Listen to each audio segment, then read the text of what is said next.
Oi, gente, tudo bem? Estamos aqui para a nossa primeira aula de introdução à enfermagem. Hoje nós vamos falar sobre a história da enfermagem, como surgiu a enfermagem. Bom, primeiro nós vamos definir o que é a enfermagem. É a arte em que se pode desenvolver uma técnica para prestar cuidados adequados e com qualidade. Uma ciência em que os princípios fundamentais do cuidado de enfermagem relacionam-se a conhecimento de outras ciências. É necessário conhecimento técnico-científico para cuidar com segurança, mas, acima de tudo, ter amor à profissão e prestar assistência humanizada. Então, a enfermagem é uma ciência em que nós precisamos ter conhecimento técnico, científico, e não só isso, nós precisamos cuidar com amor e dedicação.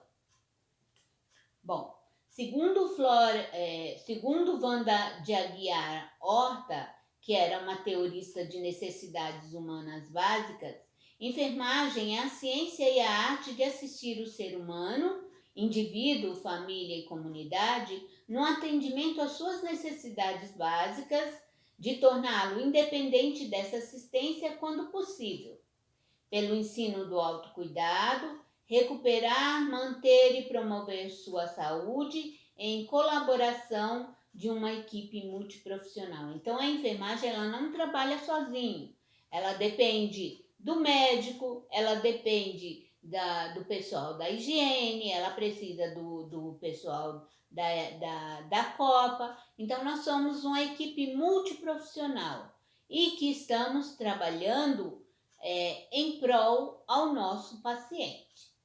Assistir à enfermagem é fazer pelo outro tudo o que ele não pode fazer por si mesmo, ajudá-lo, auxiliá-lo, ensiná-lo, supervisioná-lo ou encaminhá-lo a outros profissionais. Por muitos anos, a enfermagem foi exercida de maneira empírica. O que é empírica? Através de experiências vividas pelas mães, sacerdotes e feiticeiros e religiosos. Então, ninguém tinha um conhecimento técnico-científico. Eles faziam o que eles achavam que ia surtir um bom efeito, que já tinha também utilizado em outros pacientes. A prática de enfermagem só foi mencionada a partir de 1854, com a atuação de Florence Nightingale na Guerra da Crimeia, enfermeira britânica que foi famosa por ser pioneira no tratamento a ferimentos de guerra durante a Guerra da Crimeia.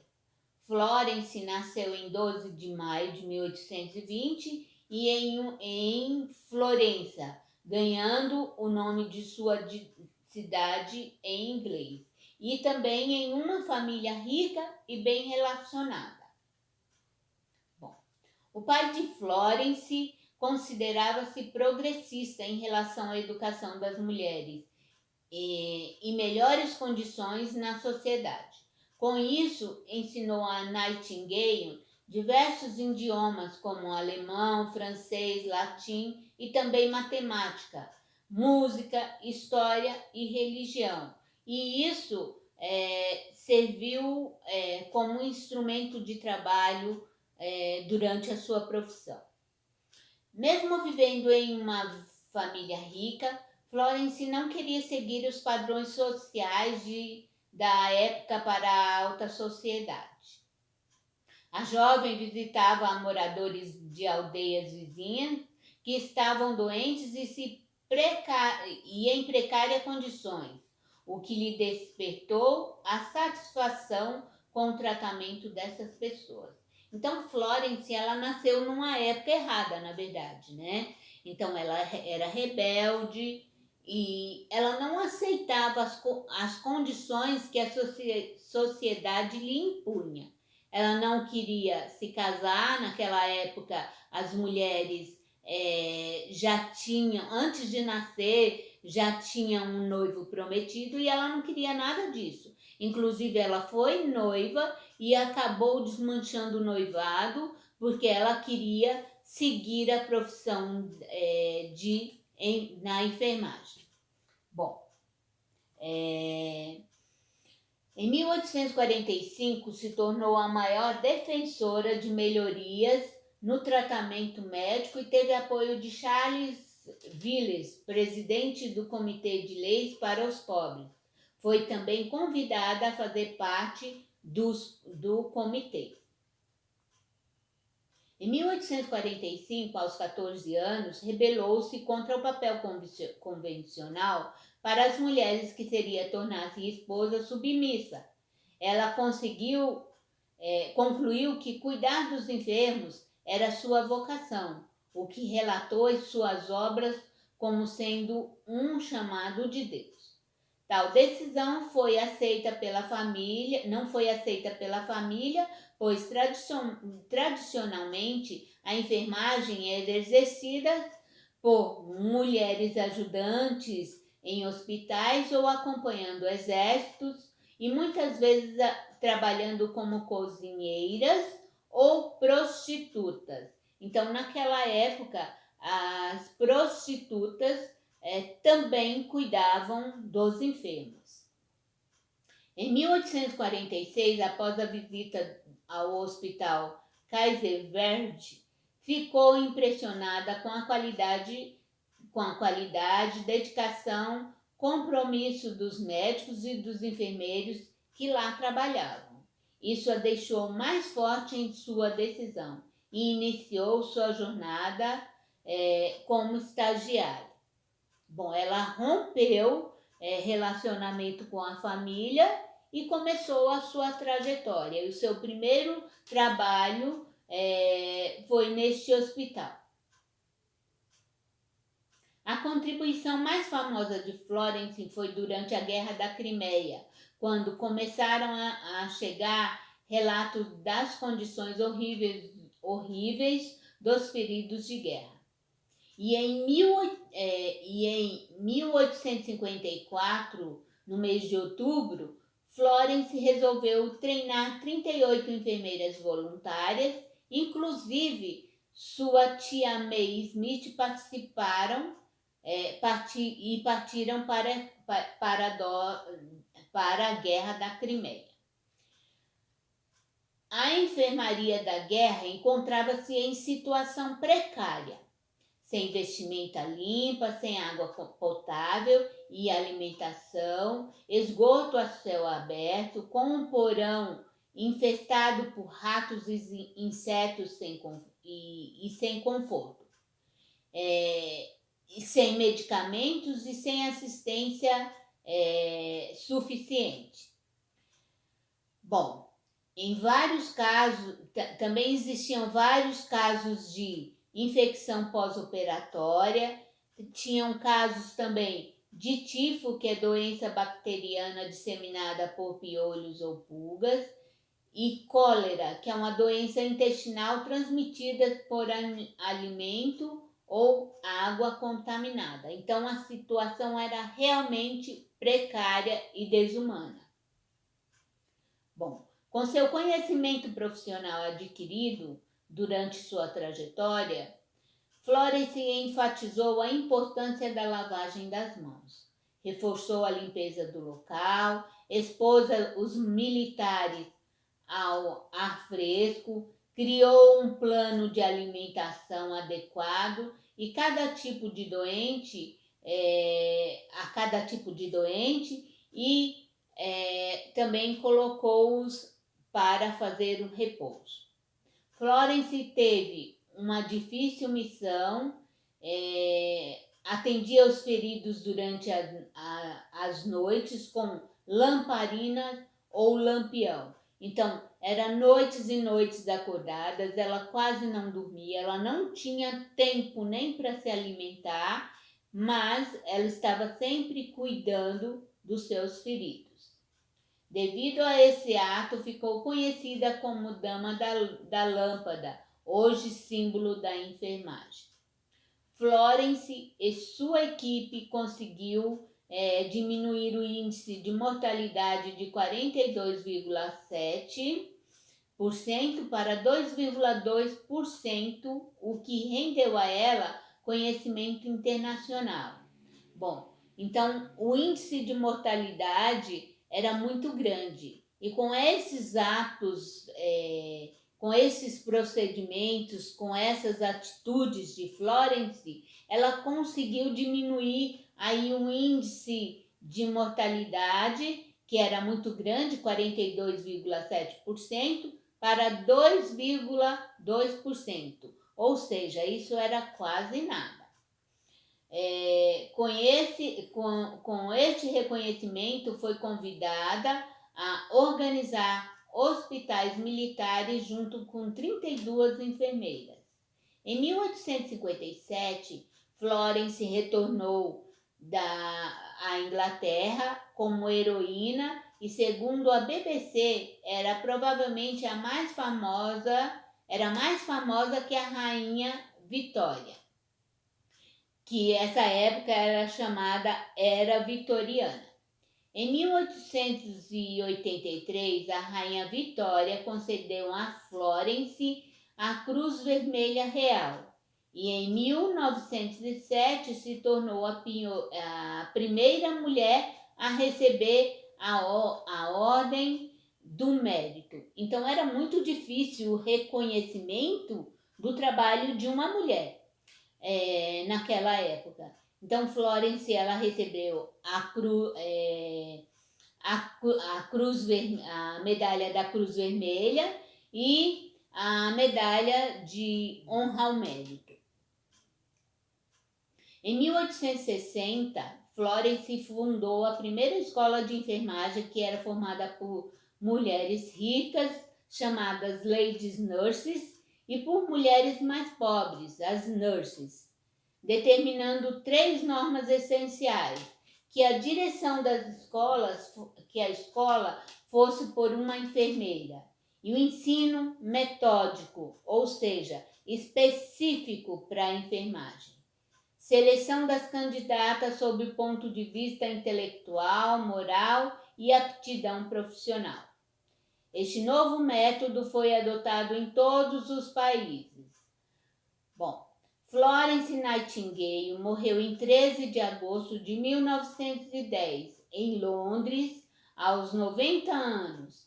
Ela passou seus últimos anos em repouso absoluto em sua casa por causa de complicações tardias da febre tifoide. Então, durante a Guerra da Crimeia, ela adquiriu essa doença, a febre tifoide, e ela não se cuidava.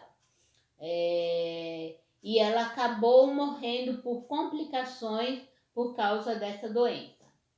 Em sua homenagem, a data de seu aniversário, 12 de maio, foi constituída como o Dia do Enfermeiro.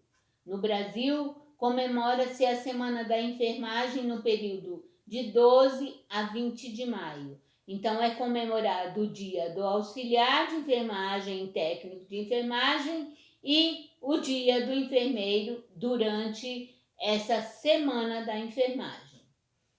Bom, então ela foi pioneira, ela foi a enfermeira em que deu nome à enfermagem e hoje ainda é muito lembrada pelos seus atos.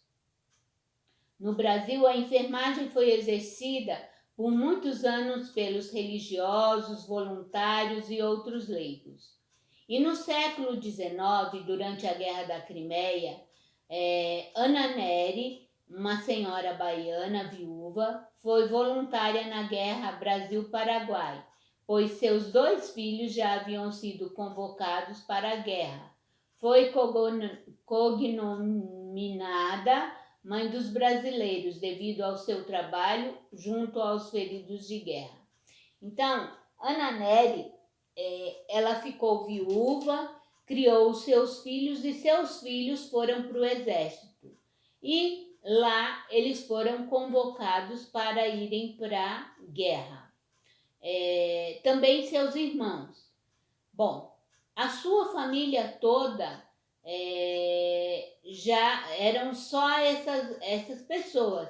Então elas tinham sido convocadas para a guerra. Ela pensou, o que eu vou ficar fazendo aqui? Então ela se inscreveu como voluntária, foi aceita e foi para a Guerra da Crimeia cuidar dos feridos. Porém, ela não foi para o mesmo lugar que estavam seus irmãos e os seus filhos. Então ela disse: bom, não posso cuidar dos meus filhos, então eu vou cuidar dos filhos das outras mulheres e vou cuidar com o mesmo carinho em que eu cuidaria dos meus filhos e dos meus irmãos. Então ela cuidou com muito carinho, fez o que ela pôde pelos soldados e foi nomeada mãe dos brasileiros. Um dos fatores decisivos para o progresso da enfermagem foi determinação dos requisitos e funções dos profissionais da enfermagem através da regulamentação. Então, a determinação de funções. Hoje nós temos aí os auxiliares, os técnicos, os enfermeiros obstétricos, né? Que estão na mesma categoria. Bom, a enfermagem no Brasil. No Brasil foi fundada a Escola Alfredo Pinto, no Rio de Janeiro, em 1890. A programação de enfermeiras visitadoras, iniciada por Carlos Chagas e Fundação Rockefeller. Foi também fundada a Escola Ana Neri, em 1923, sendo Raquel Rodoc Lobo sua primeira diretora brasileira. E em 1954 foi incorporado à Universidade do Brasil. Bom, então hoje nós temos aí as universidades, nós temos aí os cursos técnicos para nós exercermos a nossa profissão com segurança e conhecimento técnico-científico. Bom, no Brasil nós temos três entidades de classe. A primeira é a Fundação, em 1926, a Fundação da Associação de Enfermagem Diplomadas Brasileiras, que hoje atualmente é a Associação Brasileira de Enfermagem, chamada ABEM, e que seu objetivo principal é promover os profissionais aprimoramento científico e cultural e desenvolvimento profissional. Então, ele promove cursos e também na parte jurídica em relação à enfermagem. Em 1973, a criação do órgão disciplinador do exercício profissional, uma autarquia vinculada ao Ministério do Trabalho, abrangendo o Conselho Federal de Enfermagem, chamado COFEN, que normatiza as atividades de enfermagem. O Conselho Regional de Enfermagem, que é o COREN, que fiscaliza o cumprimento do exercício profissional. Bom, então nós temos a ABEM, em que ela proporciona aprimoramentos, cursos de aprimoramentos, novas técnicas, novos procedimentos, e nós temos aí o COFEN, que normatiza esses aprimoramentos, essas atividades.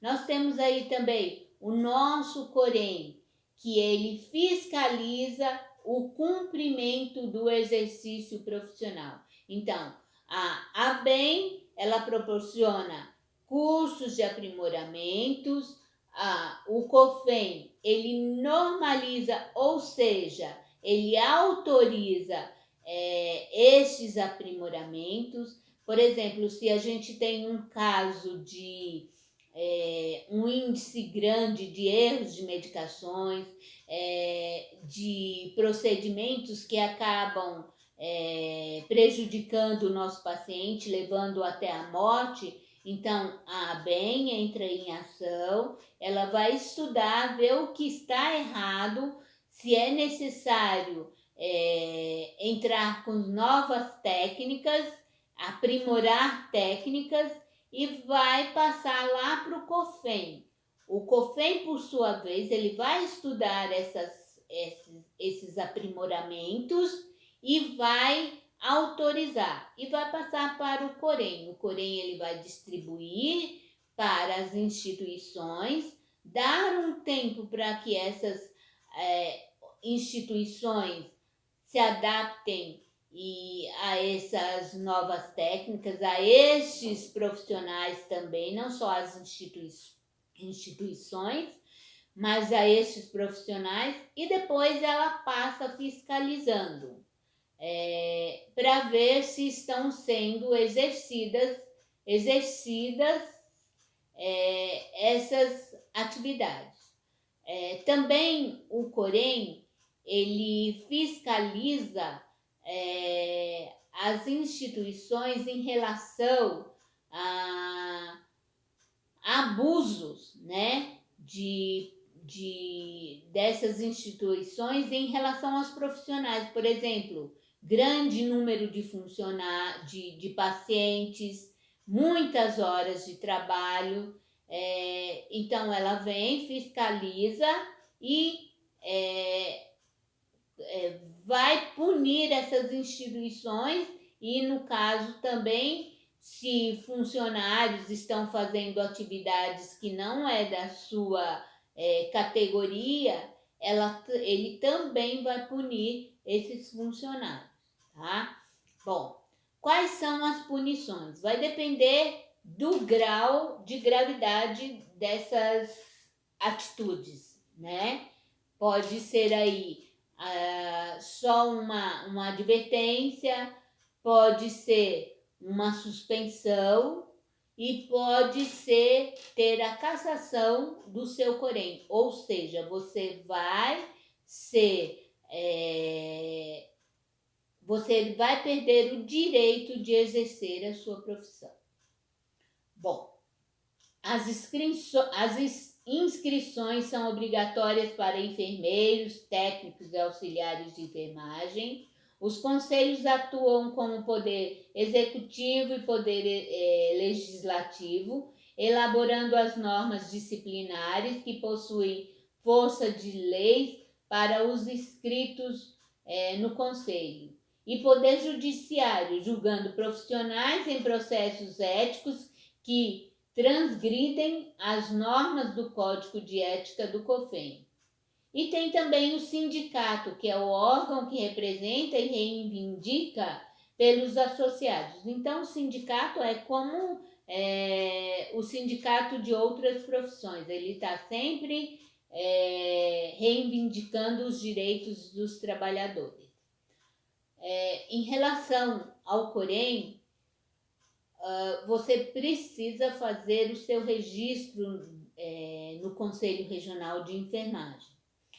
Como é isso? Você vai terminar o seu curso e quando você terminar todo o seu curso, não estiver devendo nada em relação a estágio, a teoria, você vai pegar a sua documentação, vai levar até o COREM, vai pagar uma taxa para se matricular no seu conselho. Você vai ser registrado no Conselho Regional de Enfermagem.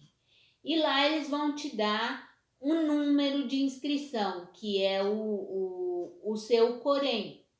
Bom, para você exercer a sua profissão, você precisa fazer isso, precisa ser registrado no Conselho Regional de Enfermagem. E quando você for trabalhar, você vai precisar desse número, porque todas as atividades, todos os procedimentos que você executar, você vai ter que anotar e carimbar. Anotar, assinar e carimbar. e esse carimbo vai ter que ter o seu registro do COREN. Bom, agora nós vamos falar sobre os instrumentos básicos da enfermagem. Cada membro da equipe de enfermagem deve utilizar conhecimentos, atitudes, habilidades que permitam um desempenho eficiente de suas funções.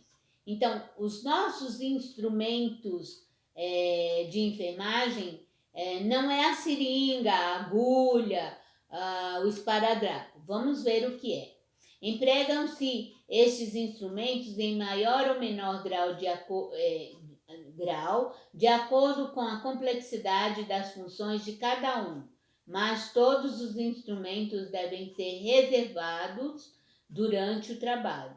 Então, os nossos instrumentos são criatividade, destreza, trabalho em equipe, observação, método científico, avaliação, planejamento. Então, eles não têm uma ordem, você que vai definir a ordem que você vai utilizar esse tipo de instrumento.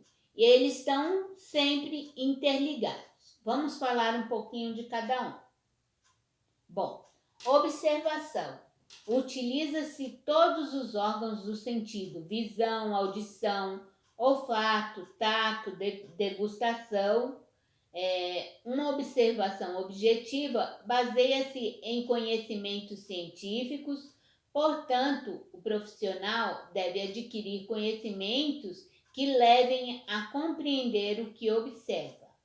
Planejamento compreende a seleção de objetivos e determinação dos procedimentos, baseando-se nos dados coletados e avaliados. O planejamento deve ter uma unidade de ação, linha de continuidade, eficiência, precisão e flexibilidade.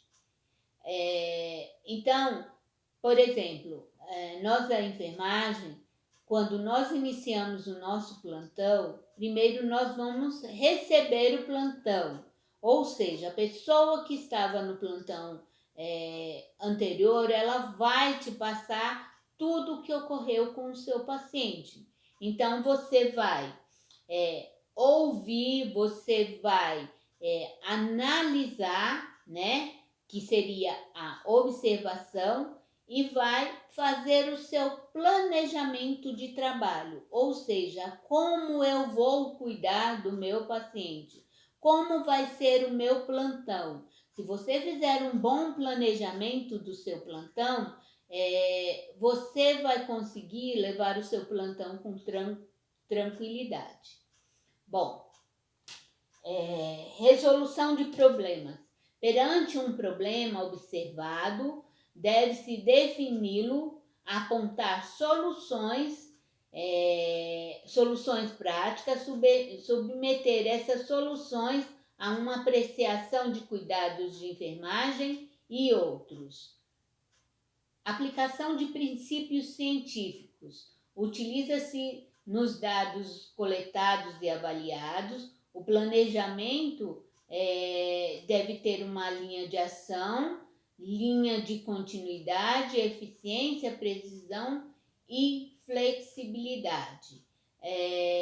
A aplicação de conhecimentos científicos você ter o conhecimento, por exemplo, de medicamentos. Por exemplo, eu planejei o meu plantão, mas eu não vou poder seguir a ordem que eu planejei, porque o meu paciente ele está reclamando de dor. Então, eu vou colocar em ação o meu conhecimento técnico-científico. Eu vou pegar a prescrição do meu paciente e vou ver o que tem prescrito. Por exemplo, para dor eu tenho lá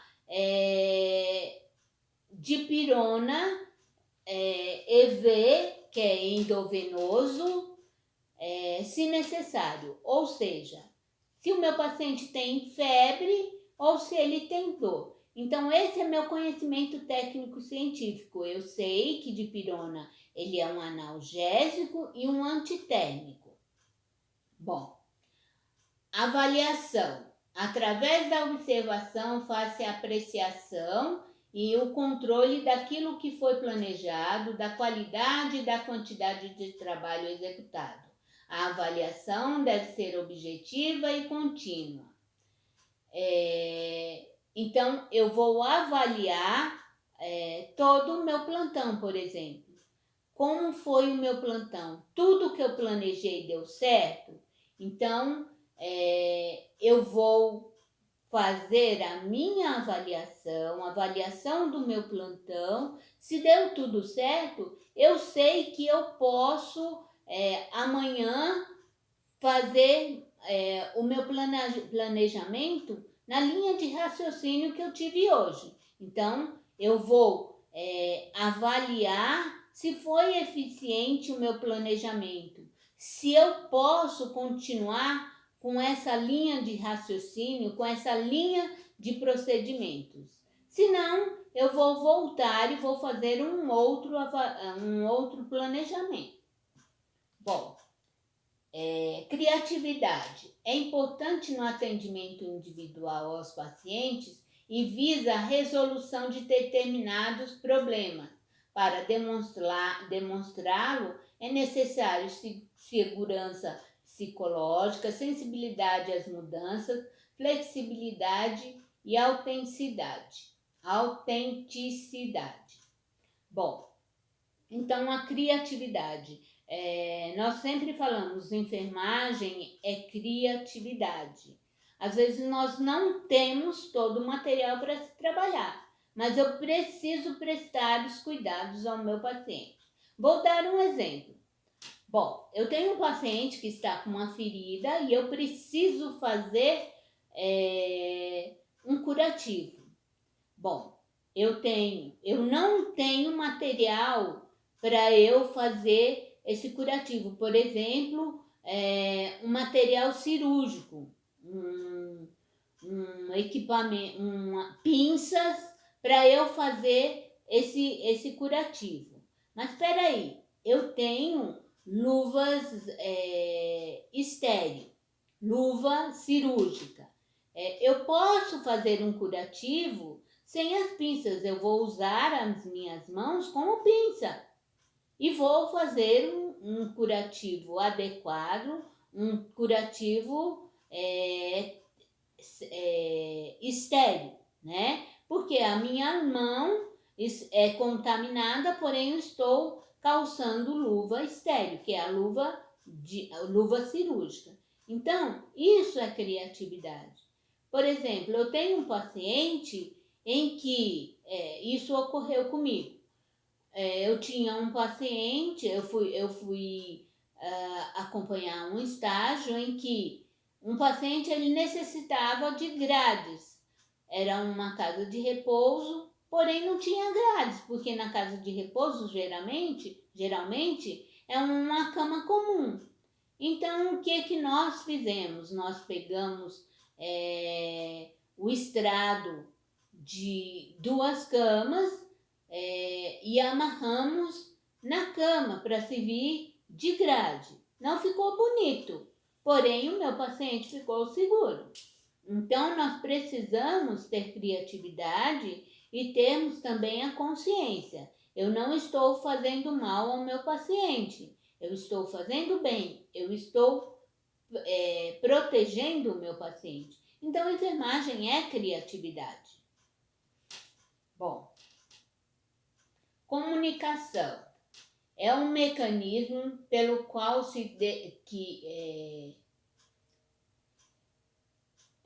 comunicação é uma ferramenta em que nós precisamos no dia a dia. Se não houver comunicação, nós não temos como trabalhar. Por exemplo, se eu tenho uma pessoa que eu não gosto dentro da minha unidade, mas eu preciso ter comunicação, porque eu vou precisar dessa pessoa. Eu vou precisar de auxílio dessa pessoa. Então, eu tenho que deixar as diferenças lá fora. Destreza manual é a habilidade de utilizar adequadamente as mãos na execução de um trabalho. É o que eu acabei de falar. Eu posso utilizar as minhas mãos, porém eu não tenho experiência profissional. Destreza é diferente de experiência. Destreza é você saber manipular, como eu estava manipulando aquele curativo. Então, eu tinha o conhecimento técnico científico, onde eu não contaminei aquele material que eu estava utilizando. Então, isso se chama destreza manual. Bom, trabalho em equipe. Nós precisamos trabalhar em equipe. Nós somos uma equipe multiprofissional, ou seja, nós somos uma equipe em que cada um tem sua função, porém nós trabalhamos em prol do nosso paciente. Então, se nós não trabalhamos em equipe, nós não conseguimos. Na enfermagem, ninguém consegue trabalhar sozinho. Porque, por exemplo, se eu for dar um banho no leito, eu não posso fazer, é proibido fazer um banho no leito sozinho. Então, eu vou precisar do meu colega, um outro técnico, ou um auxiliar, ou até mesmo um enfermeiro, para me ajudar a dar esse banho. Ou o meu paciente, ele internou e tem ali uma prescrição de dieta. Então, eu preciso comunicar a nutrição que internou aquele paciente e ele está necessitando de uma dieta. Ou também o meu paciente é um paciente que precisa fazer fisioterapia. Fisioterapia a enfermagem não faz. Então, eu preciso da ajuda da fisioterapia. Eu não trabalho sem o enfermeiro, eu não trabalho sem o médico, eu não trabalho sem o pessoal da cozinha, eu não trabalho sem o pessoal da higiene. Eu não consigo levar o meu trabalho à frente sem o resto da equipe. Então, nós somos uma equipe multiprofissional, onde nós trabalhamos em prol do nosso paciente. Bom, por hoje é só. Espero que vocês tenham gostado e que tenha sido útil. Muito obrigada.